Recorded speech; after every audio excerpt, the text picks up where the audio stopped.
O'zbeklar bu haqda bilish kerak. 1-maydan Svet uchun yangi tarif joriy etiladi. Azizlar, ushbu muhim xabar boshqa yurtdoshlarimizga ham yetib borish uchun video ostiga bir dona like bosishni unutmang.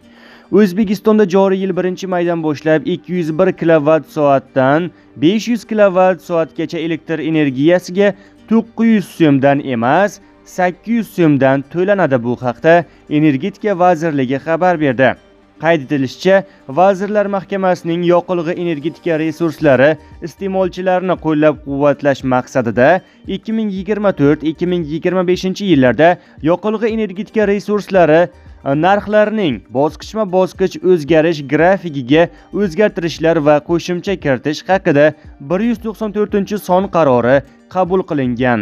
Davlat rahbarining topshirig'iga muvofiq ishlab chiqilgan mazkur qaror bilan Vazirlar Mahkamasining 2024-yil 16-apreldagi 204-son qarori bilan tasdiqlangan 2024-2025 yillarda yoqilg'i energetika resurslari narxlarining bosqichma-bosqich o'zgarish grafikiga aholi uchun yengillik yaratilgan o'zgarishlar kiritilmoqda.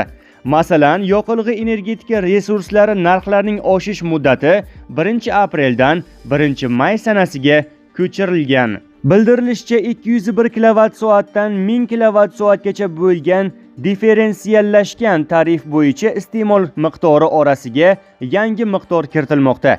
Ya'ni 2025-yil 1-maydan e'tiboran aholi iste'molchilari 201 kWh-dan 500 kWh-gacha bo'lgan yangi miqdor oralig'ida har bir kWh uchun 800 so'mdan to'laydi. Shu paytgacha 201 kWh-dan 1000 kWh-gacha bo'lgan qism uchun 900 so'mdan haq to'langan. Aytish joizki, bir oyda o'rtacha 500 kWh miqdorida elektr energiyasi sarflaydigan xonadon vakillari buning uchun 2025-yilning 1-may sanasiga qadar 360 ming so'm to'lashlari, 200 kWh bazaviy norma uchun esa 90 ming so'm, 201 kWh-dan 500 kWh-gacha esa 270 ming so'm.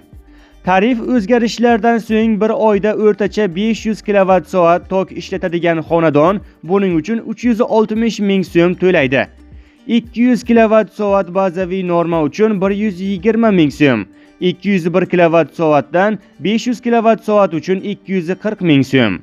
Ya'ni ular uchun narx oshayotgani yo'q, deyiladi xabarda. Bundan tashqari, qaror bilan elektr energiyasi va tabiiy gaz narxlari har yili 1-maydan bir marotaba yillik inflyatsiya darajasidan kelib chiqqan holda 10% dan yuqori bo'lmagan miqdorda indeksiya qilib borilishi belgilanmoqda.